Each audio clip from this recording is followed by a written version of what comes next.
let's see if we're doing something good today or not. Alright, looks like audio is okay. How does it? I think it'll be alright. So we'll just keep cutting out decals until some people hop in here and we can get chatting. I tried to change up some things with the way that I'm working on the screens and what you guys are seeing, so we'll look to I'll show you guys a few things once we get into it. Actually, while I'm cutting out decals, we can just go to this one.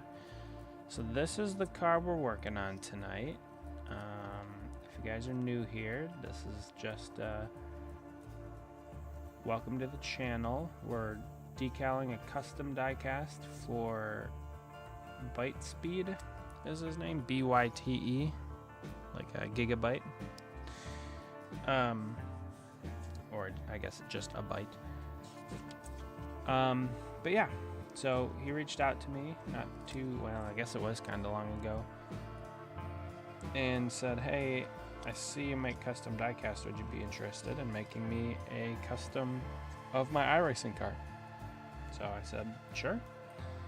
And that led us to today. So I have put in the work to get the decals made. He sent me over some files, and I did a lot of work on this car, getting all of the background colors and decals as close to what you see on screen as I could. The only thing right now that you can see clearly different is the fact that the roof rails are white instead of black like they are on the real car there.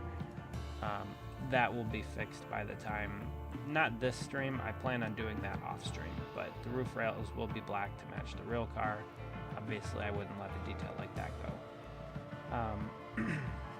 But everything else, I think I got it as close as I could to the real car, quote unquote, because this car is actually not a real car. It is raced in an iRacing league, I believe. There he is, the man himself, ByteSpeed. So glad to have you here. If this is your first time, if you haven't seen any of these videos, this is kind of the format, how it goes. So we just kind of chat while I work on the decals and get your car looking like it does on track there. So this week I didn't have a ton of time to cut all of the decals out, so I'm kind of doing that, but I was able to get all of the work done for the background for the yellow and the blue. I know it kind of looks maybe a little bit darker on camera than what it does in person, but overall I think it matches the car really well. So we'll just go to big screen here so you can see. There's a few things on it that I have to touch up. I have a yellow and a blue paint that match really well. So overall, so far it looks really good. And yeah, I'm excited the way that it's turning out so far. So thank you guys for joining. We're gonna try and get most of these decals on tonight. Like I said, I'm just working on cutting these out. I'll probably stop with this, and then we have those. Alaska car when? Ooh, I made an Alaska car for Murph Turn 2, actually. Unless you're referencing something different. I see your name is Alaska, so maybe that's totally different than Murph's car. But yeah, you just have to reach out. I don't really plan on taking any new orders the rest of this year. I still have some things to finish up, and with Thanksgiving and Christmas being right around the corner, things get really, really busy this time of year. So I don't have a ton of time to work on cars, but yeah, reach out on X, I suppose, would probably be the best. I think my DMs are open, and we could always we could always discuss details. So yeah, but Mr. ByteSpeed reached out to me and said, hey, I'd really be interested in having my car made. So here we are. Like I said, if you guys are new to the format, this is kind of just what we do. We just throw some decals in the water and chat about the weekend, what's going on, the racing. It's going to be kind of weird because NASCAR is over for the season. Obviously, with what transpired over the weekend, there were a lot of things that took place. I have the stats and everything ready to pull up that we could talk about. So, yeah, we'll probably jump into that at some point.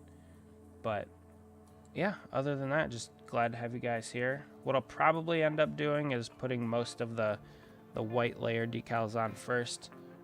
So again, if you're new here, what we do, these are water slide decals. They are pretty good to work with. The only really other alternative to water slide is like peel and stick, and I personally don't like peel and stick. Pato's place has those, and I've used them quite a bit, but nothing beats water slide decals. They lay down really, really well for the most part. This car, everything on this car that you see is a decal. So it was pretty much all a wrap, essentially. I painted the whole car white, and then everything else is pretty much a decal. It was somewhat difficult to get the contours of the car right. Overall, it turned out pretty good. I'm not disappointed with it. So, I really hope you like this car. Sorry that it's taken so long. I think it's been at least over a month since we discussed this. So, yeah, it's been a while in the making. So, yeah, we could jump into Friday night's race if you guys want. So I'm trying something. Let's see if... Okay. So I'm still kind of relatively new to this whole streaming thing and trying to figure out what to do. So yeah, I pulled up the stats on Racing Reference for all 3 races this weekend. What's up, Braden? How are you doing? This is the car we're working on. So I think so far we're pretty close. We'll get a zoomed in look. Let's see if I can angle it pretty similar. Something like that. So, yeah. This thing looks really nice. I love the colors. White, blue, and yellow is a really cool color combination.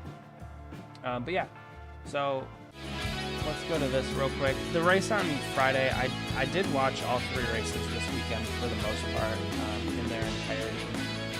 This was kind of the first weekend that I actually sat down, pretty much aside. Music is loud. Okay, I can turn it down a bit.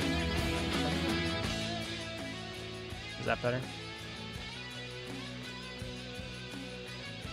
Give me a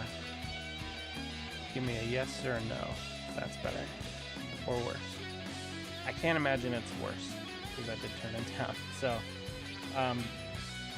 but yeah, this weekend I did sit down to watch all 3 championship races, and I will say I do not like the format. Okay, better, good, thank you.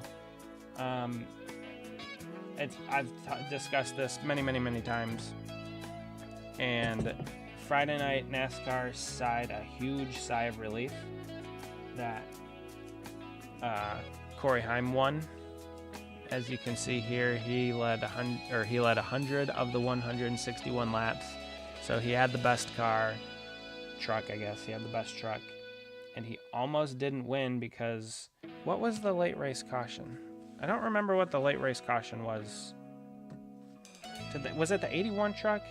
Might have been the 81 truck. Well, I guess we could just scroll down.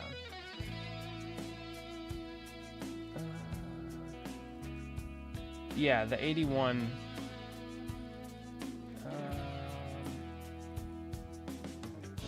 And then there was one more, before the restart. But I mean, Heim should have never even been in the chance. He should have never been in the spot to lose the championship, let's say. And, you know, for NASCAR's sake, glad he won it. But, yeah, he almost didn't, and that would have been a disaster. Obviously, he had the dominant truck all year. He had the dominant truck of the night. So, fully deserved champion out of the 11 bunch for the truck race on Friday night. Relatively uneventful, I suppose. Saturday's race, and the racing all weekend was pretty good. For Phoenix's standards, the racing there typically isn't great, let's say. But overall, I thought the racing on the weekend was pretty good. So, flipping over to Saturday, yeah, this one was the worst of the weekend, without a doubt. Zilich losing. There aren't really too many words to describe it other than just embarrassing, honestly, for NASCAR. I've followed the sport since about 2004. I guess 2004 religiously, let's say. 2001 was kind of my first year watching races. Thank you. Appreciate it. Love the lurkers. Don't mind them at all. But yeah, since 2004 was when I first started watching, and I think Saturday was probably the most embarrassing thing for the sport at large. NASCAR was the proponent of this playoff format where winning mattered so much, and it was so important to be a champion. You had to win, and all of the talking points that they had. And while Zilich, he won 10 races throughout the season, and you can see he had a good car on the day. It's kind of interesting. Like Justin Allgaier, he had a good car too. The only one that really didn't was the one car, the Bass Pro of Carson Quaffle. He was the only one out of the championship 4 that didn't really have a good day. He was kind of around 10th to 15th for most of the day, and he never really had a car that could compete. And obviously that's where he finished there in 13th. So yeah, it was really disappointing with Zilich losing the lead on that last run. I'll be honest, I was super happy it went green to the end. Credit to the drivers in the Xfinity series that it did go green to the end. I was kind of surprised about that, and I was happy with the way that it turned out. But yeah, seeing Jesse Love pass Connor Zilich, and it was clean. They battled, and he passed them clean, and it was all fair and square. There was no shenanigans that took place. I thought that was really cool from a racing standpoint, but it just gutted for Zilich, because he shouldn't, just like Corey Heim, he should never have been in the position to not win the championship. But yeah, I mean, other than that, I was very, very, very disappointed with Ryan Sieg getting wrecked by Christian Eckes. At Martinsville, Sam Mayer got suspended for wrecking Jeb Burton after the checkered flag, which was just a stupid decision. I mean, tearing up race cars for no reason is always a terrible idea. So that happening, and again, after the checkered flag, he deserved that suspension. And so if you guys are new here, I am friends with one of the guys on the Ryan Sieg team, and I've met Ryan, and I've spent the day with the 39 team, and they were all super nice people.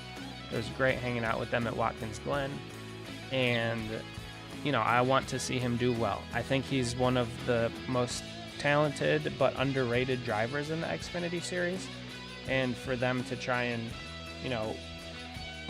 do what they do with the smaller family team.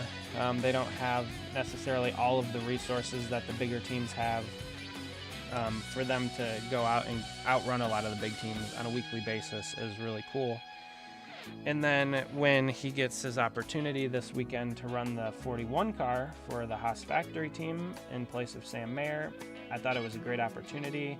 Stage 1 and 2 weren't great for him. He had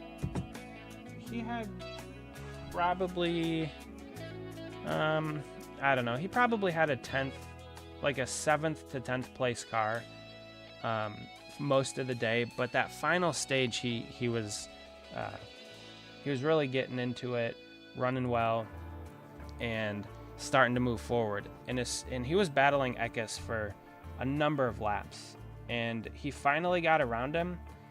And then I'm pretty sure it was the next corner, Eckes just wrecked him, just put him in the wall. He said that it looked like Ryan checked up early going into the corner, but I mean, I don't know. It looked pretty bad. It was a really hard hit for Ryan. I was glad to hear that he was okay. But yeah, that was really disappointing because it was a good ride, a good opportunity, and I thought he did really well. He represented himself well. The car, he drove it well. It was clean. He wasn't running people over. So I thought it was a really good day for him up until that point, and his brother as well. So Kyle stepping into the 39 car. Kyle did exceptionally well. We can go back to this really quick. He finished 12th. On that last run, he was running, I think he was up in 8th or 9th at one point on that final run, and then kind of faded towards the end of it, but he showed really well in that race. Kyle did. So I think the Sieg family has a bright future with him also. I didn't talk to him at all. I only talked to Ryan, but everybody that I did talk to said Kyle is just as nice as Ryan. He's just a little bit more shy. So yeah, Ryan was super cool when I met him at Watkins Glen. So I will be making 2 cars for him at some point. But let's see. Speaking of Sieg and rumors of them switching.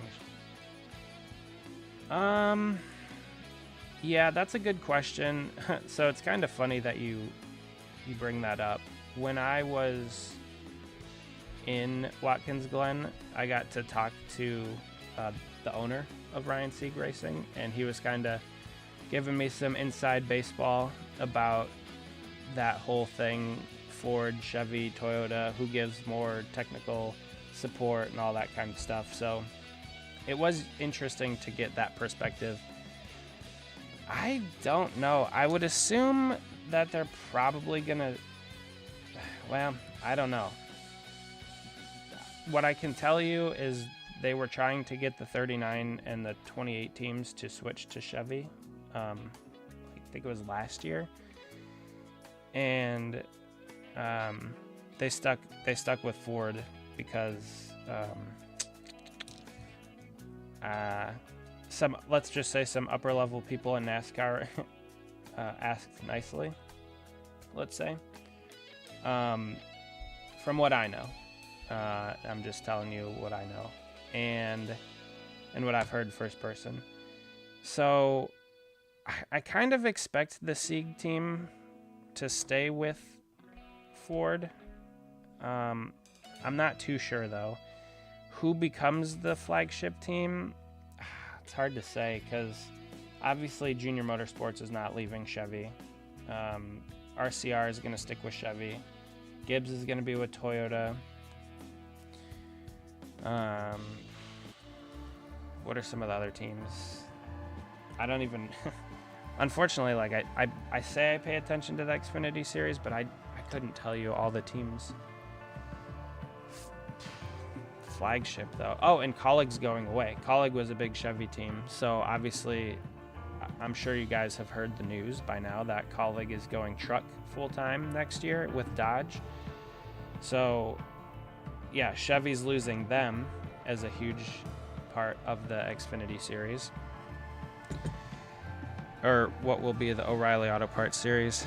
I'll probably just end up calling it the O'Reilly series, I think, I don't know. Saying O'Reilly Auto Parts Series is a bit long-winded. Like we used to call it the Nextel Cup Series and not the NASCAR Nextel Cup Series or Nextel Cup, Sprint Cup. Like you didn't call it. I mean, I didn't really call it the Monster Energy Cup Series. I didn't really watch during that era. But yeah, that's a pretty good question. I don't know. What are the other big teams that I'm missing? I guess I could look it up. I could just look right here. So we have Joe Gibbs, we have Richard Childress, we have Junior Motorsports, the Haas boys, Sieg Racing, Sam Hunt Racing,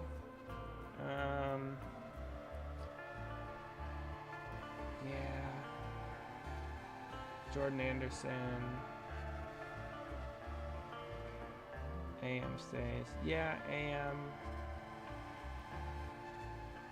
Yeah, I don't know. That's a good question. So from the knowledge and the information that I've been given, Ford did not. They didn't provide as much technical support, let's say, as Toyota or Chevy, from what I've heard. Especially in the Xfinity Series. Cup Series is a little bit different story because that's like the flagship series of NASCAR. But yeah, I guess Ford didn't give as much support to the other two series. That's just what I've heard. I wouldn't take that to the bank, but yeah, AM's probably a good shout for that. I would tend to agree with that. But yeah, so Saturday's race was pretty, I don't want to say it was lackluster or uneventful, because the racing in the Xfinity Series has been good, and I don't want to take away from that, because the racing itself was good.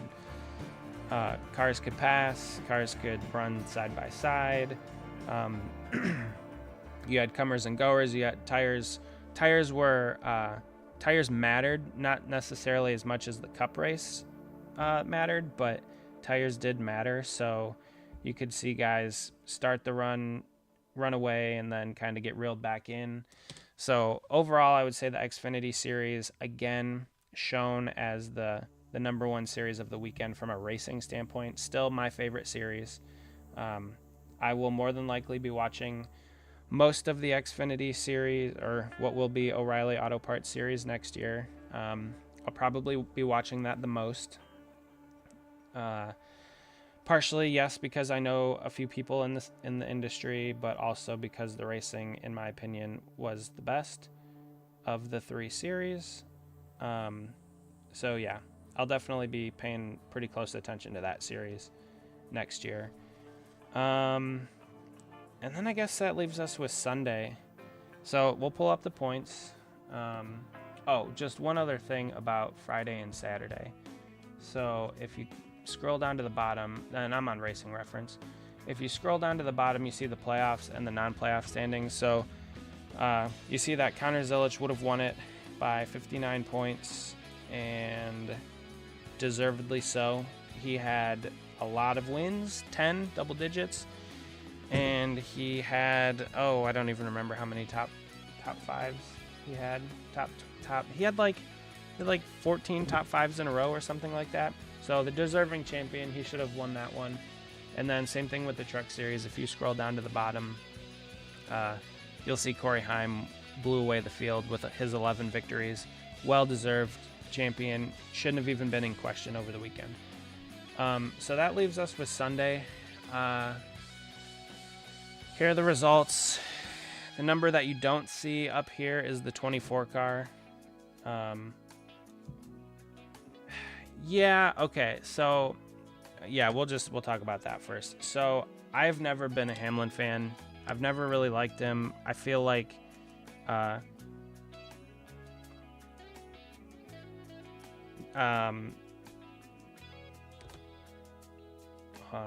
sorry, just got a message. Never really liked him all that much, but yeah, with the story about his dad being in poor health and all of that, I felt bad from like a human to human standpoint. And the way that it happened too, with the 24 blowing the tire, like, I understand why they threw the caution. It needed to be thrown because he got up into the wall. If it would have been like a right rear tire or something, and you know, he was able to collect it and had no issues, then it would have stayed green. He would have got the pit road or off the racing groove or whatever, and it would have been fine. But I understand why they threw the caution, because of getting up into the wall and hitting. He hit the wall pretty significant. It wasn't as hard as like the 16 or the 2 earlier in the day. But yeah, he did hit the wall pretty hard. So yeah, I agree with the sentiment that it was very disappointing to see Hamlin lose that race. He had the dominant car. I guess I'll pull the stats up. I'll pull the stats back up. Oh, great.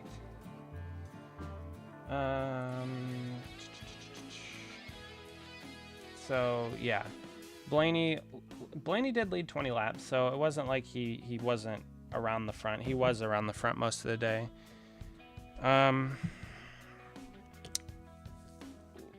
Larson didn't lead a single lap. You know, that's kind of this format in a nutshell. In 2014, Ryan Newman didn't win a single race all year and had a shot at the championship. And, you know, yesterday Larson did not lead a lap. Larson was like a 4th to 10th place car when he was running up front, but he had tire issues that plagued him. So he went a lap down with Briscoe. Managed to catch up break with a caution, get back on the lead lap. Actually, I think he took a wave round. I think Briscoe took the lucky dog to get back.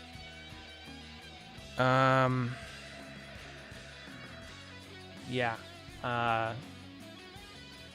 It was a good drive by the 5 team to stay in it, to never give up kind of deal, and stick with it all day. But yeah, you just hated it for Hamlin. I totally get it. And as somebody that has never been a fan of him and does not like him really at all, like, to bring the best car and to have it get taken away from you like that sucks. The 24 car, I wanted to see Byron win. Obviously, being a Jeff Gordon fan, being a William Byron fan, I wanted to see that 24 car in victory lane, but it just wasn't to be. Yeah, I'm glad you like it.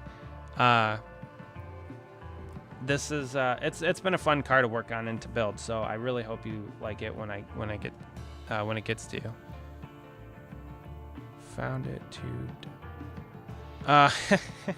so oh man, Cody just gave me a heart attack. He just said that the cars were delivered to the wrong house. Hold on, sorry. These are the kinds of things that keep me up at night. Sorry guys. Never trust USPS. So Mr. ByteSpeed, when I send you this car, I will be praying that it gets to you safely without any issue. I sent Cody's cars to him, and I put an extra $300 worth of insurance on them because I don't trust UPS or USPS. I don't trust any of them. It gives me a heart attack and a nightmare all the time because like, you can see clearly how much time and effort it takes to make these cars, and it's, you know, it's a process. And with Cody, I made custom boxes, which you know, I'll probably make a custom box for this one as well. If you'd be interested in that, just throw it in the chat, or you can message me on Discord like you have been.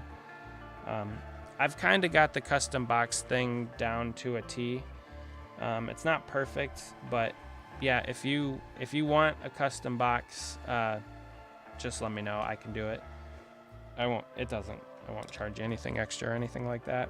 But yeah, so for Cody's, I made him I made him 3 cars, made him custom boxes, sent them down to him, and apparently it got delivered 2 houses down from him. So there's a little bit of you hate to get the message, hey, your cars say delivered, but they're not at my house. Like, oh boy. Okay, but anyway, back to the racing over the weekend. Yeah, I like Larson. I don't have anything against Larson. He's obviously a generational talent. His driving ability is really top notch. Seems like a pretty nice. And that was the thing about all of the Championship 4. They all seem like pretty genuine, pretty nice people. For my gripes with Hamlin, most of that is on-track related. I don't watch his podcast. Yeah, I don't know if he got the cars. Hasn't responded, so hopefully. But yeah, so I don't watch his podcast because I only have a limited amount of time in a day to watch or do anything. So I have to really carefully pick and choose what I'm watching and what I'm being involved in. But to be honest, I don't really watch a whole lot of NASCAR content in general, aside from moobs. But yeah, Briscoe's a good story. Byron was a good story. Larson's a good story. Hamlin was a good story. Hamlin was probably the best story to win the championship. Oh, Cody said he got him. But yeah, just the way that it came down to a green-white checkered too. I have said for quite some time that I kind of wish NASCAR would go away from the green-white checker. Just, I know it sucks. Hold on.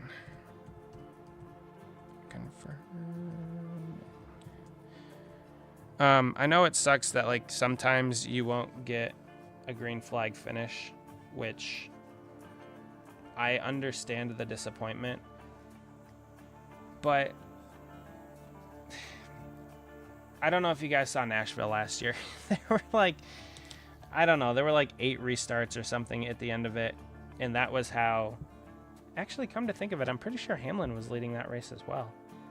That was how Logano became a champion last year, because Nashville had like 8 restarts at the end, and I think everyone was like running out of fuel, and it was just utter chaos. And I think I'm at the point now where if they got rid of green-white checkers and just went to scheduled distance, I'm perfectly okay with that. I don't mind that at all. In fact, I probably prefer that. I'm sure the team owners would as well, because of all the damage, all of the carnage, the tore up race cars that happen from green-white checkers most of the time. Not all, not every single one is absolute carnage, but a lot of them you see cars getting torn up for really no good reason. Look, he did not wreck. So it's the same kind of group of guys party that we went to in Daytona, or in February for the 500 for Daytona, and we do a or not a bracket, what would you call it? It's a driver poll where everybody puts like, I don't know, a couple bucks in.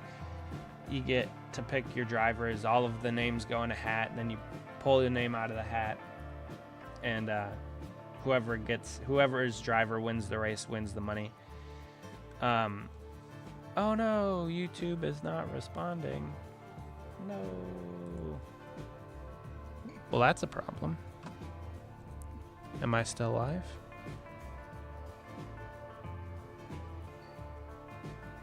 Well, that's a problem. Can you guys still hear me? Is the stream still live?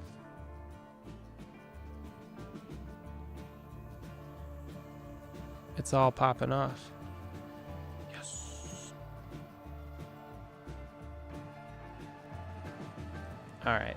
I think we're going to let it ride. Looks good. Okay, as long as it looks good. I'm getting an error on my side, but if you guys say it looks good, we're going to just keep rolling until the error clears itself, hopefully. Because I don't want to end stream like I did last time. That was annoying. But anyway, yeah, so my buddy had Logano, and he took out like the yeah, the food is good. Refreshness, okay, the error went away, so I don't know what the deal with that was. Sorry about that, guys.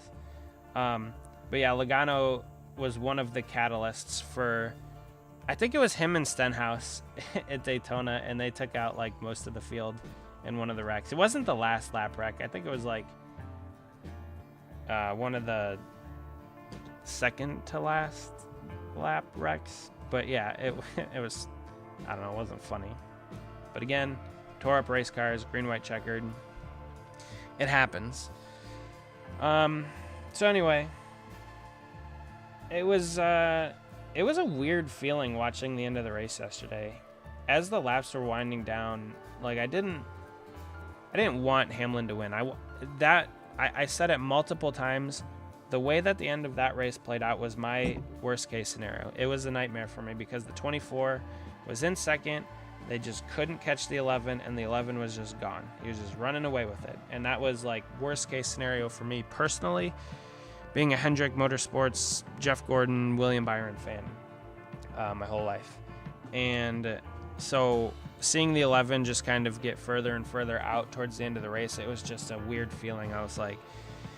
I just resigned myself to the fact that that's how it was going to end up, and that's how it was going to be, and that was just the end of the season.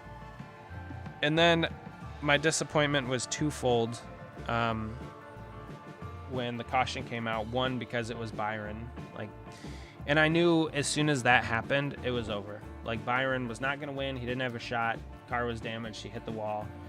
And so that was like one nail in the coffin, I guess, for lack of a better term. And then obviously with the shenanigans that took place on the ensuing restart, I knew that they couldn't do the same thing. I knew Larson and Briscoe had to do something different than Hamlin. I was a little surprised that Hamlin took 4. Friday night in the truck race, Heim took 4 and took them like 7 wide to the inside wall, and was able to win the championship that way. Oh, Cody got the cars, by the way. He sent me a picture of the box, so we're good on that. But yeah, I was really surprised that the 11 took 4 instead of taking 2 and keeping the track position, because passing was really hard there. I feel like if he could have stayed in front of the 5, he could have won that race. He would have been able to block Larson, and I don't think Larson would have moved him, because even Larson said like he felt weird about taking it from Hamlin, and everybody it was like the sentimental, story with his dad being sick and having 60 wins and no championship. Like, I wouldn't be surprised if he wins driver of the year or most popular driver or whatever. I mean, I'm not going to vote for him. I never vote in those things. But yeah, taking 4 on that last pit stop was, aside from all of the other guys staying out as well. That happening too was kind of, you had 3 guys stay out and you had a bunch of guys take 2, including Larson. And then you had, I think Briscoe might have been out of tires. I don't know if he had any tires left. Any sticker tires left, I should say. And yeah, the track position was just too much insurmountable for the 11, and Larson ended up winning. So by all statistical metrics, we'll switch over to this really quick. Oops. Well, there's the car. We'll switch over to this. What's crazy is Larson, he would have won the full season points anyway. You can see it there in the bottom right. the crazy thing is if we're looking at the full season points and it just plays out, Byron wins the full season points. If he doesn't blow that right front tire and hit the wall and bring out the caution and end it like that, Byron wins the full season points. It doesn't mean anything because that's not how NASCAR rolls at the moment, but it was a pretty that's a pretty wild thing that took place at the end of that race that would have altered the season championship. So Larson was the deserving champion all year, which is how I like to base the champions all year. Hamlin did well. He was not the most consistent. He didn't have the most top fives. I think Larson had the most top fives. Hamlin did have the most wins with 6. But yeah, I mean, that's just, obviously the points are changing next year. The system will not be what it is this year. There are 3 available options, and one of them is hardly a change with the 3-3-4 instead of the 4-4 or 3-3-1 format that they have right now. They would do a 3-3-4, which I think is the worst of the 3 options for next year. The best option, in my opinion, is the full season, 36 races. And the other option on the table is like going back to the 10-race chase. So I really, really, really hope that they go back to a full season, full race chase system. I don't have a whole lot of faith in NASCAR to do that, unfortunately, but this weekend might have been the straw that broke the camel's back. I kind of hope so. Oh, hey, remember me. NIECS Racing. Are you going to be mad at me if I say no? Maybe. Have you been on a stream before? Because possibly, probably. But yeah, I'm thinking if NASCAR, they're already adding horsepower back to the Cup Series, which I like, and I think if they go to the full race or the full season points, no, you haven't been on a live stream before. Well, now you have me confused. Jeremy Clements guy. Oh, you asked. His cousin? Wait, yeah, you were on. If that's you, then yeah, you were on the stream before. Right? Like last week. Yeah, because didn't you ask me what my opinion on Jeremy Clements was? If I'm remembering correctly, that was you, right? You said, what's your opinion on Jeremy Clements? And I said, yeah, you have been. Okay, yeah. I remember you. Welcome back. Good to see you. Okay. Yeah, see, it just takes, I got a lot on my mind, but I remember. How are you doing? Hopefully well. But yeah, so I hope next year they go to the full season points format. I don't know if they're going to. I would really, really hope that they would, but I don't know. NASCAR they let me down all the time, and I have a feeling next year is probably going to be nothing different. But again, like I said, they're adding more horsepower back, so that is a step in the right direction. Whether or not they continue, like, they're in a good spot. They're in a good spot to make some really good changes and reinvigorate that old core fan base if they know what they're doing. But for some reason, I just don't have any faith in NASCAR to make the right decisions.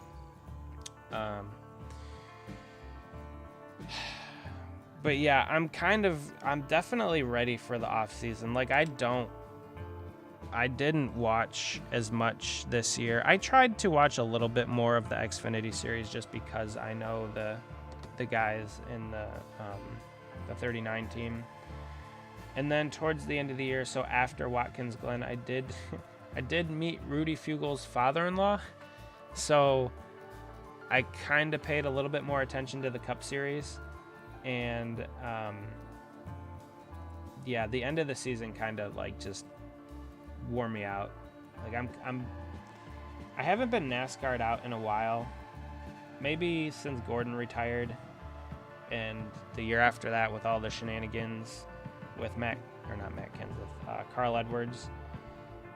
That season kind of like was it, and I walked away for quite a while. The white, is it transparent? I could show you 1 second.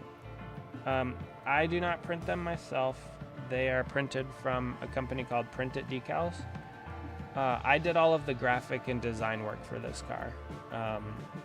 Mr. ByteSpeed sent me the file, and I fit them to the Diecast chassis or body.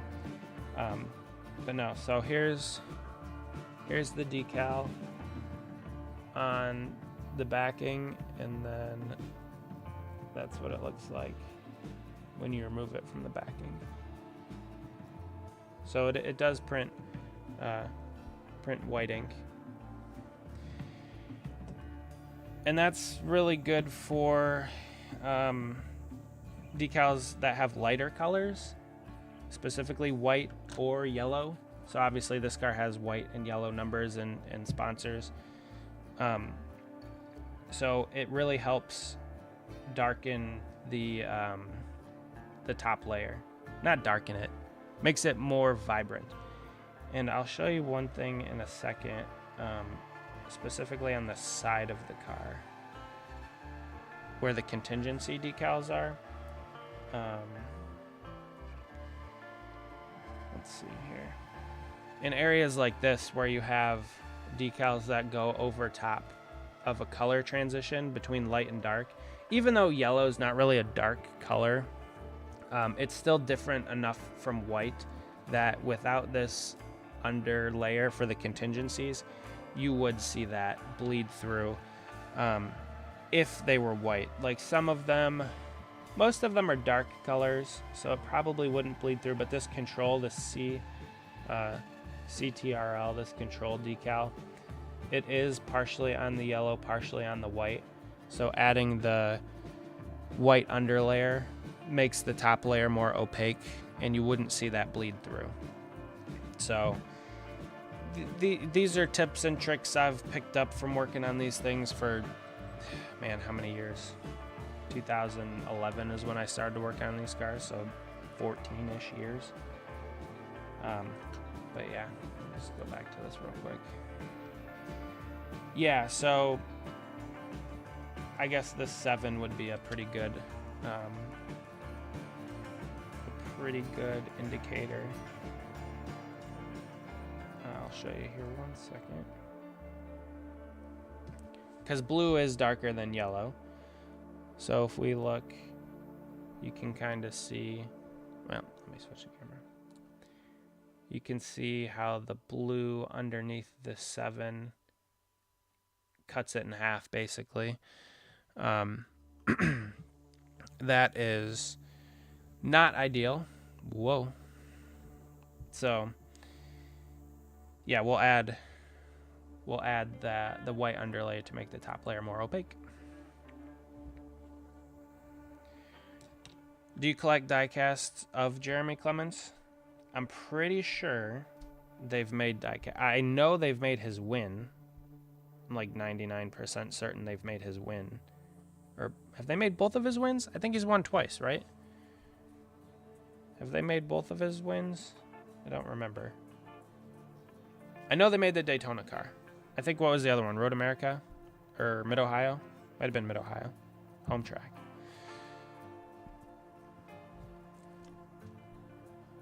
Yeah. But overall, I think the outcry on social media and just kind of inside the industry, this was the first time in a long time that you've heard drivers saying that they don't like the format, and I love that.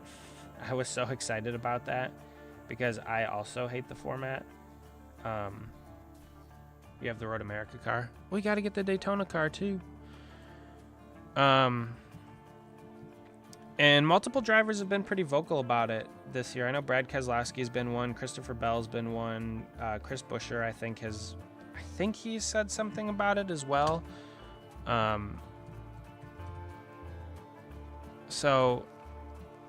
I'm too poor to afford any more diecast. Unfortunately, they are pretty expensive. I can understand that 100%. But if Jeremy's your cousin, tell him, I think he was your cousin, right? Or something pretty close to that. Tell him to send you one. Say, hey, cuz, I need a car to go with your other car. Did he autograph it? Did he autograph your Road America car? Because if not, you got to get it signed by him. Let's see here. Sorry, I'm just looking for a picture. There it is. Okay. If I have a couple of lug nuts off his car from Phoenix in 2010. Nice. Okay, Mr. ByteSpeed, if you're still in the chat, if you're still watching this, I had a grand old time, sarcasm, trying to find reference pictures for your cars.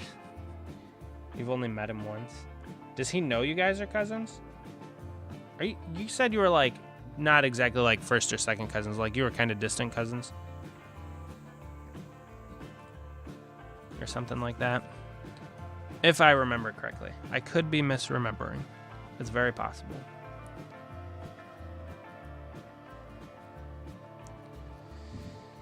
Alright.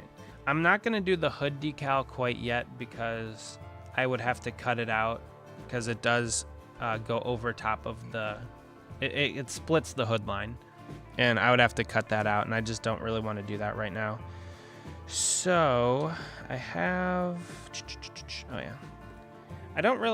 I had extra room on the decal sheet, so I just added these white underlays for the back of the car, even though the back of the car is pretty much mostly white. So you can't even see the camera. Doesn't pick up. Oh yeah, there you can see. So, yeah. Oh, you know what? Let's do these ones. Let's cut these ones out while we're waiting. So next year, NASCAR, I'm okay to wait a little bit. I don't know if I'll go to any more races. It'll probably depend on what my friends do. If they want me to get out to races, then I will go. The ones closest to me are Michigan, Mid-Ohio, and Watkins Glen. I really liked Watkins Glen. That was a lot of fun. It was a cool track and a lot of neat hiking areas around. I would definitely go back. And next year it's going to be in May, so it'll be a little bit more green. It was in August this year, and I mean, I am colorblind, so like colors don't really, the leaves changing and all that kind of stuff doesn't really affect me, but they said they were in a dry season and they hadn't had rain in like over a month or something like that. So a lot of the waterfalls in the hiking areas were really low. They didn't have a lot of the greenery or tree life, plant life that would be pretty green was pretty dead, pretty brown because of the lack of water. But if it's in May next year, I'm maybe considering going back. I did have fun. We did do some non-NASCAR things, which was cool. I did miss out on kayaking though. I would like to go back and do that. Yeah, third cousins probably doesn't know I exist. My grandpa's the one who got me racing. Well, if you're third cousins, you gotta use that. Be like, bro, I wanna hang out with you. Teach me your ways. Maybe work on his cars or something. That'd be so cool. Yeah, I'm colorblind. I don't know exactly what the name of the version of colorblindness I am, but like if you look at those, I'll just look one up right now. What the heck? This stream's fun. We're having fun.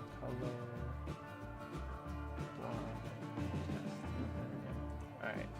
So let's see here. This is fun.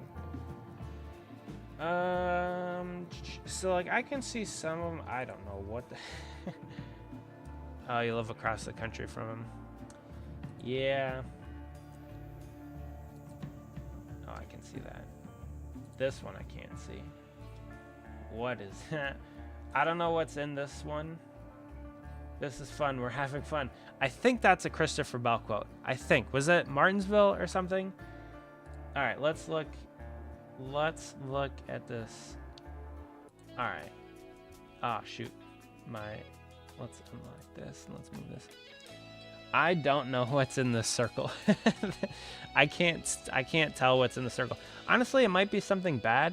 So I don't know. But yeah, like this one, the one down here, this one I could see it's a 16. This one might be a 21. Oh, is it the Clash at the Coliseum? Okay. Yeah, but being colorblind is not too fun. It's my version of colorblind isn't too bad. But yeah, anyway, that was fun. 2023. It's not. It's just a C. Yeah, whatever. So I have people help me with colors on some things. Like the colors for this car though were I used the Walmart color codes, so it should be exact to what it needs to be. So I'm not overly concerned with this car. But there have been cars that I have painted in the past. For myself, I don't think I've ever gotten anybody like I don't want to call them customer, but like another person's car. I don't think I've ever got their colors wrong. But I have mispainted some cars of my own. So yeah, you're speaking the truth there, my friend. You are absolutely correct. All of the NASCARs are very colorful. That is part of the reason why I became a Jeff Gordon fan early on, because his flame car, which was like that reddish orangish color and blue, stood out on the track so vibrantly.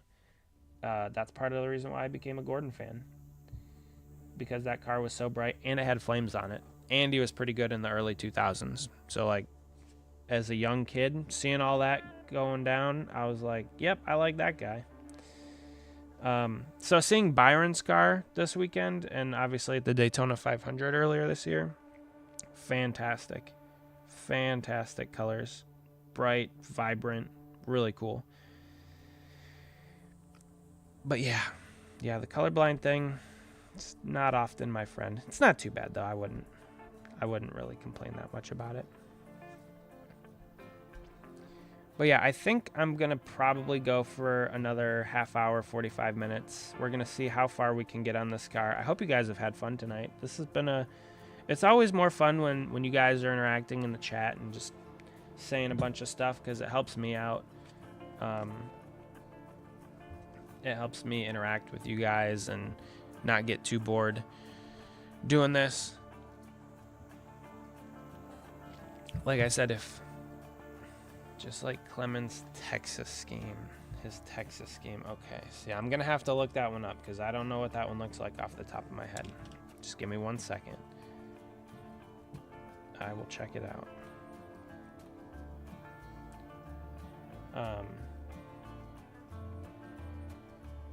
What the heck? The 51 team always has some really cool paint schemes, though. Just in general. They always put together some really cool looking schemes. I will say that. Wrong mouse. Okay. Walmart.com. The other hard thing too is like this car only exists in a digital space. It's not a real car that's ever been on track. So even if I wanted to, I don't know, match the colors to the real car or get a piece of the wrap, I couldn't, because the car it doesn't actually exist. Braden, you are 100% right. The Xfinity series, they have the best throwbacks. The Cup series throwbacks are garbage, mainly because the number's in the wrong spot. That's like my main gripe with the Cup series throwbacks. The number being in the wrong spot totally ruins the paint scheme for me. But yes, the other thing is the Xfinity series. A lot of the sponsors are more willing to do whatever they want to their logos and decals. They'll change them to be whatever looked like the original car or whatever it is, So that, I think, also adds to why the Xfinity series throwback paint schemes are so much cooler. Let me look up Jeremy Clements. What do you say, Texas?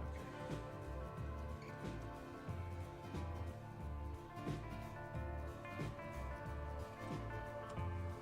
Was it this year's Texas scheme?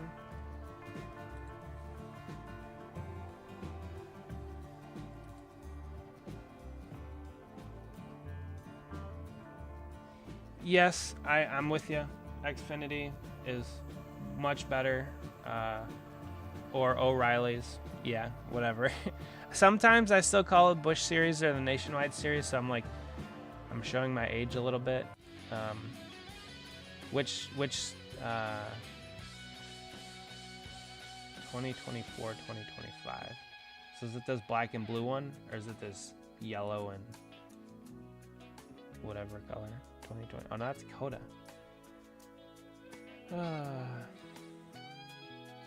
Either way, the 51 team always has really cool paint schemes. Most of the time. It was probably this one, right? The red one. The red one. Which one's red? This one? Impel. Oh, wait, this one. That one? With the bull on the side of it? Or this one? Yeah, Busch Series was just nice, and you could say it, and it just felt right. Xfinity's pretty close second. Nationwide, Oh, is it this one? This red one. This one's pretty cool.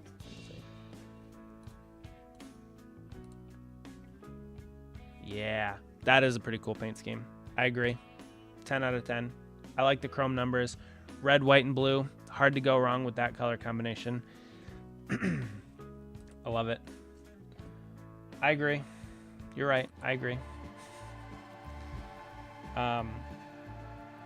But yeah, Xfinity Series, Busch Series, Nationwide Series, whatever you want to call it. I think the racing is better. I think it's more entertaining. I think, unfortunately, the divide is pretty large between the big teams and the smaller teams. But at the same time, maybe it's not, because like the Sieg boys run pretty well on a week-to-week basis. Of course, you always have Junior Motorsports. You have Joe Gibbs Racing. You have RCR running towards the front pretty much every week. So yeah, I think the Xfinity Series is the best. I will stand by that. I will defend my take on that. I think Xfinity Series is the best. Most entertaining. And the other thing too is you don't have to commit that much time to the Xfinity Series. The races are shorter than the Cup Series. So I think that plays a big part into it as well. Unfortunately, for obvious reasons, more of those stupid O'Reilly. No, I hope we don't. I disagree. I don't want any more of those.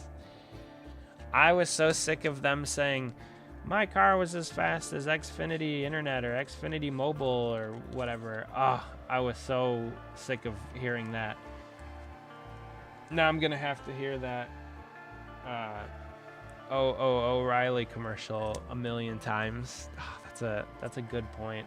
I hope we don't. I hope we don't have to hear it too often, but we will. Also, O'Reilly, I think they're green, and the Busch Series, Xfinity Series, Nationwide Series has never been green, I don't think. I'm pretty sure it's been, let me think. Busch Series was blue. Nationwide was a lighter blue, I'm pretty sure. And then Xfinity at one point was red. I think they were red, but they were blue for the past couple of years. So it'll be kind of cool to get green. Our car was...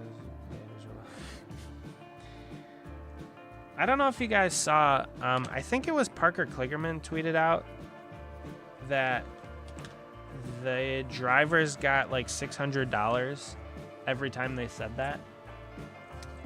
So it's no wonder why they said it as often as they did. So it was super annoying, but I hope they don't do that again next year. That's like the one thing that I hated about the Xfinity series was the interviews. It was so annoying. Like, it's so off-putting to hear the drivers say that in every single interview. But, I mean, that's just me. Maybe I'm just a grumpy old man. It's possible that that's the case. But yeah, I hope they don't have any interview stipulations. But that's been a thing with NASCAR forever. They always, like, I have to thank my sponsors. I have to thank DuPont, GMAC, Chevrolet, Pepsi. Like, when Jeff Gordon would win, Frito-Lay, he'd do it all the time, and he'd be drinking a Pepsi, or the Coca-Cola guys would do the same thing. I totally understand why. It's a sponsor-driven sport. That's just what it is. But, you know, O'Reilly, their service is absolutely horrific. While I'm not getting parts pulled from O'Reilly. Apparently, they're good enough to put a bunch of money into NASCAR. Now, that is the one thing. That is one thing I will say. NASCAR has had a branding issue for a while because a lot of brands that are somewhat household names have kind of gone away, like M&M's, FedEx, Lowe's, Home Depot. I'm sure there's tons more that I'm missing that have kind of left the sport, but a lot of household names have kind of gone away, and you're getting like Gainbridge, I think, was one of them. Like, I don't even know, like, there was a private jet one, Build Submarines. Like, everyday people aren't really interacting with that. What I will say is O'Reilly Auto Parts is it's in the automotive field, so I think that will help. Hopefully, if done right, NASCAR, with your marketing department, hopefully you're listening to this video, this live stream, market your drivers. Dude, I love that era. I miss that so much. Yeah, they would put the Powerade bottles on top of the... Yeah, I have no idea what Gamebridge is. I don't even know. But yes, I loved that era. And it wasn't just the Hendrick cars, because I think... If I remember correctly, I think Matt Kenseth used to do that as well. Because I think Matt Kenseth had a Gatorade sponsorship. But I do remember that very, very vividly. That was like the first thing they'd do. They'd climb out of their car, they'd sit on the door, and they'd knock all the bottles off the top of their car. That was so funny. But yeah, if O'Reilly is smart and if NASCAR are smart, they would, well, yeah, Powerade is better. I can't disagree with that. I haven't had Powerade or Gatorade in a long, long time, but yeah, I would agree. I think Powerade's better. They would market their drivers in the stores. They have to do that. Like, get your drivers in front of people. Like, Formula One is absolutely kicking NASCAR's butt right now in marketing. And I don't know why or how NASCAR has fallen so far from grace. Well, I do know a big part of it's all the shenanigans they constantly pull with their races. But Formula One is just marketing itself much, much better than NASCAR at the current state of things. And I think if NASCAR and O'Reilly are smart, next year you're going to see a lot of sponsorship and a lot of driver stuff in O'Reilly stores, which I think would be good for the sport. Like that one Jimmy Johnson Lowe's had boom confetti. Yep. I think my favorite commercial, I have a couple. One was an old Napa commercial where Michael Waltrip was signing autographs, and somebody brought him a box. They brought him 2 diecasts. They brought him one, I think it was like 2008, of his Fontana crash where his car went up in flames. So like the car was half on fire or half melted or burnt. And then Yeah, Michael Waltrip. And then the other one, the other car that he brought him was in a shoebox. And he just, well, that's a good one too. I'm at the wrong track. And then he just like poured out the box, and it was just a bunch of pieces of the car. And he's like, this was your I forget what race it was, like 93 Bristol wreck or something. And Michael just like slowly turns up and looks at him. Or the old Budweiser one's like, just because there's Bud on the car doesn't mean there's Bud in the car, with Dale Jr. NASCAR has had some really, really good commercials throughout the years. Or like the Allstate ones. Was it Allstate? Where all the girls were constantly chasing Casey Kane because he was so cute or whatever. Like, it's just funny. The Carl Edwards Subway one. Yeah, NASCAR's had a lot of really good commercials throughout the years. But my favorite one, hands down by far, is the Jeff Gordon test drive commercial for Pepsi Max. You know what? I agree. The one where Brad's cutting everything in half. I agree. I thought they did a really good job with those commercials. They're pretty funny. I like them. I'm still not a fan necessarily of Brad. I have my grievances with him from run-ins with Jeff Gordon. I hold a grudge. I still haven't let that go. But he's growing on me the longer into his career he gets. The dude loves America. He does burn out with the American flag. Love that. He loves his family. That's awesome. I really resonate with that. And he seems to be a pretty funny guy the older he gets. I like that Consumer Cellular commercial. I was thinking about making a custom convertible diecast of the Consumer Cellular car, but I just have too many things going on. I can't. We Speak Fish with the Long John Silvers. Yep, that's another classic paint scheme. Yeah, there's just been so many cool NASCAR commercials. Do you remember the one where Jimmy Johnson has a pickaxe and he's picking the speed bump at I think it was at ESPN. He's axing it off of the ground because he don't slow down for nobody. That was another good one. I'm trying to think. There was another one a long time ago where all the drivers were racing RC cars and they were crashing into each other. That one was really funny. There was one where Dale Jarrett was driving the UPS truck. The M&Ms were driving the Kyle's Toyota. Yeah, there have been a lot of really good commercials throughout the years. NASCAR's got to get back to that.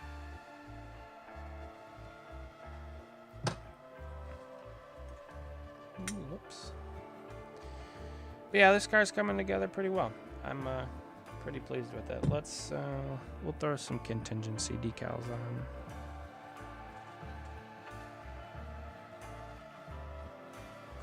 The Toyota RC ads from 08 were really good. Yep. Subway one where he throws the sandwich. Trying to remember. I'm trying to remember that one where he throws the sandwich.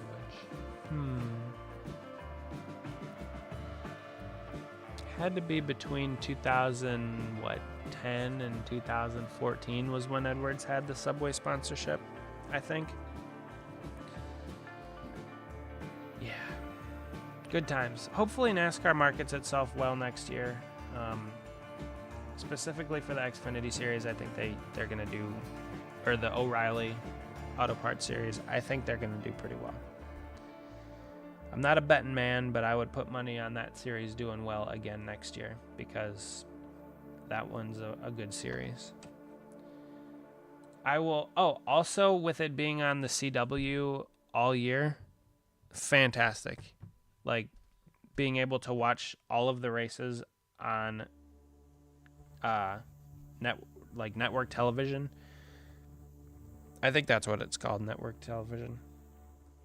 But I got an antenna so I can watch all my races. That's all I need. That's all I need. I think the TV contracts dictate too much in the Cup Series. The CW did a really good job this year, actually, with the Xfinity Series. He's using the sandwich as his car to simulate a crash through one of the guys eating lunch. Yeah, I remember that. True. I miss Carl. There's a really cool story about Carl from Talladega in 2015. My dad and I. So my dad. You got an antenna too? Yeah, that's like the Xfinity Series being on the CW is awesome. I really like that. I thought they did a really good job as well, and I'm really looking forward to next year. I joined the NASCAR Fan Council, so I put a little feedback in, but overall, like, they did things pretty good. I don't really have too many complaints. The booth is really good, really solid with Adam Alexander, Jamie McMurray, and Parker Kligerman. I think those guys, they work well off of each other. Yeah, kind of. I could see that. But yeah, I thought they did, like, if you compare them to what Fox is doing or even NBC, I mean, they did pretty well, especially for their first season. Guys, it's their first year, so I don't like expect them to do bajillions of numbers next year, but they did pretty good in their first season. Also, hold on, before we get back to that Carl Edwards story from Talladega, the fact that the post race stuff was exclusively on Peacock, another embarrassing thing for NASCAR. Like, you just to go to, what was it, like Football Night in America or something, like, whole NASCAR season comes down to this. There's these crazy storylines, all this stuff. Oh, the end of the race is crazy. That's it. Go to Peacock for all of your remaining coverage. And, like, if you don't have Peacock, sorry, you don't get the end of, like, just to go to, I think maybe it was NFL Red Zone. I don't even know. I don't watch football. But whatever it was, like, I'm pretty sure they're in the middle of the season for the NFL. Not, like, just let NASCAR have its one day. Anyway, Amazon Prime was really the first time watching races. Did I watch any of the Amazon ones? I don't even remember. But I heard a lot of positive things about it, as well. But the Carl Edwards story, NBC's here. They got to get their credit together. Yeah, I definitely agree. I think the standard was set so high in the mid 2000s that, like, anything less than that is just utterly disappointing, which is unfortunate. But anyway, so if you didn't, then you missed out big time. I feel like I watched some of them. I definitely did not watch Michigan because I was there. I think Michigan was one of them, right? I'm pretty sure they were, or it was. But anyway, so my dad's a mechanic, and he purchases components from Moog. Well, it's not on this car, but they make chassis components for cars. And they put in a contest for tickets to Talladega in 2015, and he ended up winning it. And so we got to go down to Talladega. It was such a fun trip. They paid for the hotel, the rental car, the race tickets. We got hot passes, got to go in the garage. It was so much fun. But the one thing that really, really, really sticks out with me from that trip was, two things. One, Jeff Gordon wouldn't sign my Michigan race version car. That was disappointing. Never meet your heroes. And two, Carl Edwards was on stage talking to the other drivers for driver intros. And there was this lady that was like, Carl, I'm your biggest fan, like, trying to get his attention. And he was talking to some of the other drivers. He stopped his conversation with whatever the drivers were, whoever they were, and came over to the edge of the stage and just talked to this lady for like 5 minutes. It was so cool. Like, I personally, I don't remember ever meeting Carl. But yeah, Carl seems like one of the nicest, most genuine guys in the garage, or at the time in the garage, now just in general. They should, honestly, you're right. I love the MRN, PRN broadcasts. Listening to those, they give great calls. Sometimes they get into the weeds a little bit when they bring people in, like sponsors and stuff, and they'll talk to, I don't know, the head of Toyota or the head of, I don't know, whatever, for like 20 minutes. What seems like 20 minutes, it's probably only like 5. But they like don't update you on the race at all. So that's a little annoying. And if they were in the booth, it'd be a little bit different. But I feel like there's a little bit more leeway on the radio. To Nascar, if you count out the weekend series, Xfinity Phoenix November and Cup Phoenix. Oh, Willie B winning in 2023. I have been to more races than I can count, if I'm being honest, and I'm very blessed to have had all of those opportunities. My very first race was the 2004 Brickyard 400, and Jeff Gordon won it. So I was already a Gordon fan, and that kind of just solidified the fandom. And then I was only ever able to see Gordon win one more time, and it was in Michigan in 2014. When him and Joey Logano were battling it out all day. So, and then I did see Byron win at Martinsville in 2022. So I've seen the 24 car win in person 3 times, and I have been blessed to be able to go to so many races and have so many experiences like that. This car is coming together nice. I don't know if Mr. ByteSpeed is still here, but this car looks sweet. What was your first local track? I've been to, there's a lot around me, but I've only ever been to one of them. Actually, I guess that's not true. I've been to Mansfield. I was at Mansfield when it was a paved NASCAR track, when the Truck Series ran there.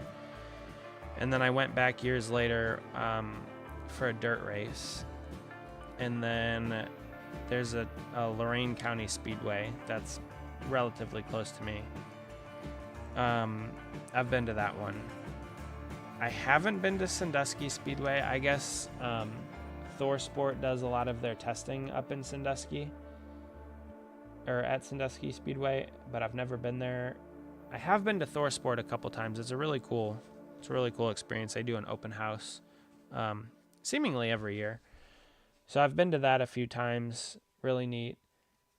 Hour drive view. Don't incriminate yourself. You can't go too far over the speed limit, but just a bit. Yeah, so the closest big track is Michigan, and that's like 2.5-3 hours away. So it's not exactly close, but it's not too far. And I've been to Michigan, I don't even know how many times. We started going in 2005 was my first Michigan race, and we went every year to both races. Pretty much every year. We did skip a few, but pretty much every year up until when Gordon retired in 2015. Can't drive yet? Man, you gotta get on that. Well, that makes a lot more sense why you can't exactly go and hang out with Jeremy. I suppose I understand that. Also, you're technically not incriminating yourself because you can't drive, so that is kind of funny. But yeah, 2015 was the year we kind of stopped going to Michigan for all the races when Gordon retired. I'm pretty sure I'm pretty sure we went back in, I think we skipped 2016. We went back in 2017 and 18 and 19. And then I don't remember 2020. I don't think we did 2020 because that was the COVID year of shenanigans. And then we went back in 2022, I think was the first year back at Michigan. Central Arizona, very close to Arizona Speedway. Demolished. Okay, well, so that makes sense why you've been to Phoenix a few times. That's kind of your home track. I get that. But if you can't even drive yet, you're pretty young, so you got plenty of time to go to NASCAR races. Most of the ones that I was just talking about were when I was in elementary school, junior high, and high school. So I've been to a lot of races when I was younger. But yeah, you should reach out to your cousin. Be like, hey, I want to go to a race. I want to hang out with you for a day. See what it's all about. You know, it doesn't hurt to ask. It doesn't hurt to ask. The worst he could say is no. That's, you know. So, yeah, NASCAR is a really cool thing. At least it used to be a lot cooler. Hopefully next year they get some things figured out. Man, so if you can't even drive yet, you haven't even lived in a playoff format world. That's crazy. I only had the Winston Cup format for a few years, for me personally, but yeah, I was never a fan. I always hoped they changed it when Gordon was racing, but the contacts page on their website's broken. Oh man. Looks like you're just gonna have to show up to a race and be like, I know this guy, let me through. You'll tell security, be like, we're cousins. It's fine. He knows I'm here. Something like that. But yeah, NASCAR's, you know, it's a hard thing to get into. This is the closest I've ever gotten to it. Murph, what's up? Thank you. This car is growing on me. It is growing on me. I'm liking it more and more. The more decals go on it, the more I like it. Here, we'll, since you just joined, we'll throw this up on the screen. Bam. So what do you think? Looks pretty close, right? It looks a little bit darker on camera than it is in person. I think it looks pretty nice. You don't have good credit with NASCAR officials. Well, you know, it happens. It happens. I don't know who that Alaska guy was that jumped in at the beginning of the stream, but he never really said anything else about his car. Yeah, Murph, at the beginning of the stream, somebody jumped in and asked about an Alaska car, and I'm like, I've made an Alaska car before for my good buddy Murph Turn 2, and then he never said anything else, so I don't know who he was. But I thought that was kind of funny. And it wasn't like he was asking for an Alaskan Airlines, which is what your car was. He just wanted an Alaska car. We've had a pretty good stream here. It's been pretty fun. I know you've been streaming a lot. I feel bad. I haven't been able to watch like hardly anything lately. I've been busy, and it's only going to get busier with Thanksgiving and Christmas coming around the corner here. It's going to be harder and harder to find time to work on these puppies. So trying to expedite the process and get them done. Now the thing with this lady here is we're gonna have to cut her legs off, unfortunately. Look away. Look away. But I only have 3 more cars left that I owe people after this one. So I'm kind of ready to work on my own cars for once. It'll be weird. It'll be weird, but I'm ready. I said I was going to go to 9:30, but I'm kind of in a zone, so I'm probably going to do like 10 more minutes. Oh no. Oh no about her legs. Yeah, rip. But hey, look at how good it looks now. Look at how good it looks now on the side skirt. That's beautiful.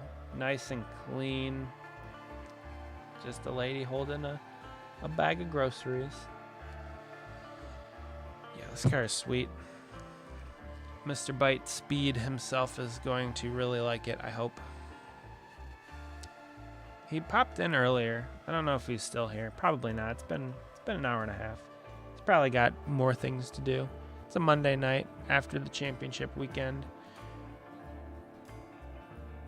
Murph, did you watch the shenanigans that took place over the weekend?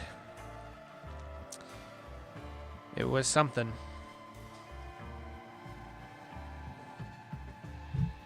It was something. All right. It's been an eventful night. It's been a fun night. I had a heart attack because some of my cars got lost in the mail. You guys have been entertaining in the chat. I appreciate that, as always. This car is coming together quite nicely. I don't know. I appreciate that. Thank you very much. I'm glad I could be entertaining in some capacity. This is it's just a hobby for me, but people like the cars, and what I'll probably end up doing is I will probably cut all of this into a video, maybe, when I get this car sent out to him. So eventually there will be a video that goes out with this whole process. And I did record all of the other process of getting all of the background colors and the under, like the blue and the yellow. I did record all of that.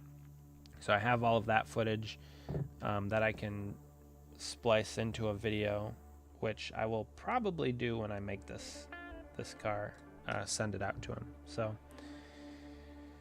So yeah, it'll go up on the channel at some point, probably next couple weeks, I would think, when I get it all done. But I appreciate the support. It's fun, hanging out, working on a car, chatting with you guys, learning some stuff about you, teaching you some stuff about me.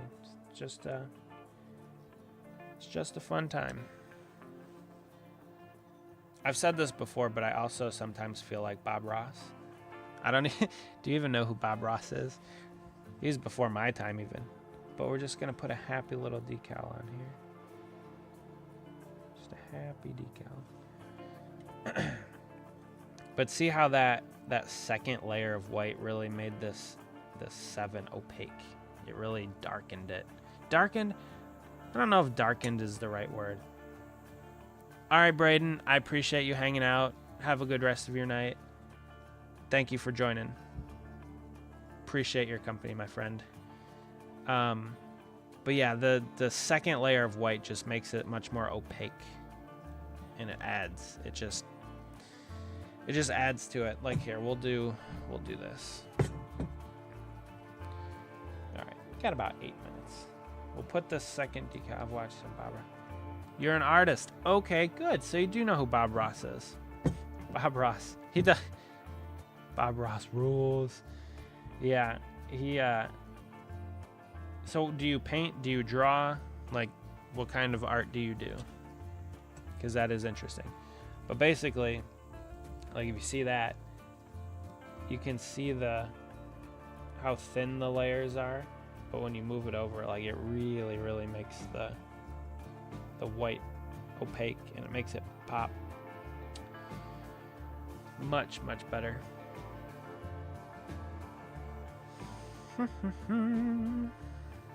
Yeah, so we're just putting happy decals on cars. That's all we're doing. It's an art form, I suppose. Could be conveyed as an art form.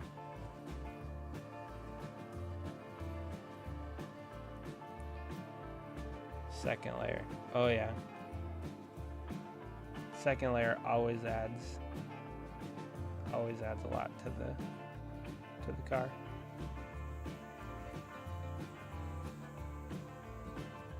cool. Alcohol markers. Nice. Graphic design class. That is neat. So are you looking to design race cars someday?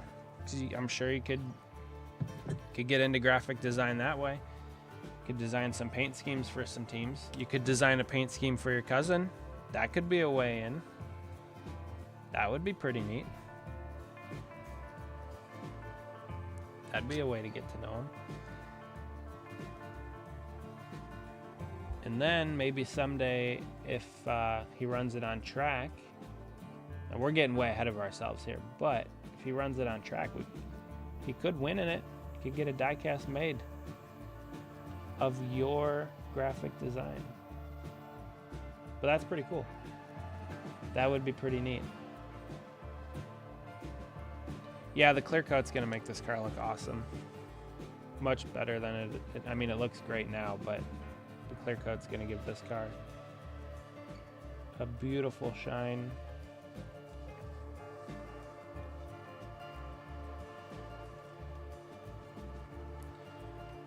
All right. Walmart. What are the odds of him winning? Right now, 0, because they're in the off season. He's pretty good at Daytona. He's pretty good at the super speedway, the plate tracks. So I mean, you know, him winning next year definitely is a possibility. I'm not an odds maker. I have no idea. I don't get into all that kind of stuff. But yeah, I mean, the plate tracks are the great equalizer, of course. Yeah, I mean, he won at Daytona. That was his other win. His Road America and Daytona were his 2 wins. So one of them was at a plate track. So yeah, come the first race of the season, he'll have a pretty good shot to win the Daytona race. So keep your eyes peeled for that for sure.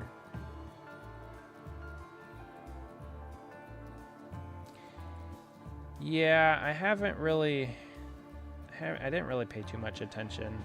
My main focus this year, so I used to watch the Xfinity series like more for everybody and would just kind of like pay attention to all of the cars. But this year specifically, since I met the Ryan Sieg team, I was really focused on seeing how well they could do and what they could do. You want to go shopping? Yeah, Walmart. Listen, this is not a sponsor. I'm not advocating for Walmart. I'm not saying they're good or bad. I'm just making a car with Walmart as the sponsor. Yeah, shopping for some diecast. That gets me in trouble. I have way too many. I don't know if you've seen the basement video on the channel yet, but if you think you can never have too many diecasts, go look at that video and then you'll realize that there is such a thing as too many cars. Oh man, I have a lot. I've been collecting for over 20 years though, so it's not like it's not unexpected that I have a lot, but it's when you take a step back and look at the amount of cars I have, it is pretty ridiculous. I am self-aware. It's a lot. All right, we're gonna finish up with these decals. Oh, cool. Yeah, leave a comment, leave a like. I think it's one of my top videos because it's the one that you see when you open the channel up right away. So, yeah, I have a lot of after the stream. Well, the good news for you is I will be out of here in 3 minutes. I'm going to do these 3 decals here.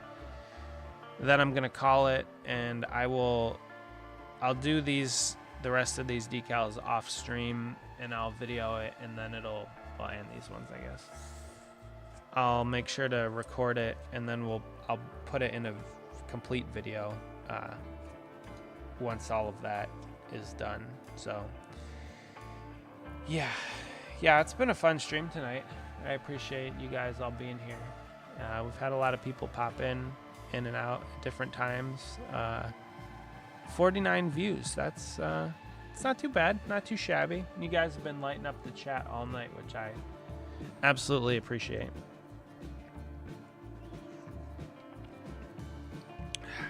Yep.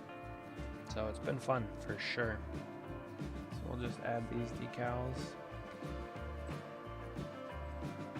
to the nose, and then we'll call it a night. So I definitely will be going live again to work on the Ryan Sieg cars for those guys. And then I have an Indy car that I'll be working on for myself when we went to Mid-Ohio. Actually, it's kind of for my wife. But yeah, I'll be going live again sometime. I don't know when. We'll figure a schedule out one of these days. Today's not that day, but I'll figure it out. I didn't even tweet it out tonight. Oh, I forgot to tweet it out tonight. Didn't matter. A lot of you guys joined anyway. So, yeah, I appreciate that. That was, well, whatever. Mistake on my part. You'll have that. Cody really gave me a scare by not getting those cars delivered. All right, hey, thanks for watching, and yeah, I'll keep you posted about the next stream for sure, whenever that's gonna be. Last decal here of the night. It's 9:44. We'll throw this number 7 on the nose. We'll call it there. Throw that right there. Take the water away. Move it into position. See, I'm trying to hurry because I really wanted to end it at 9:45.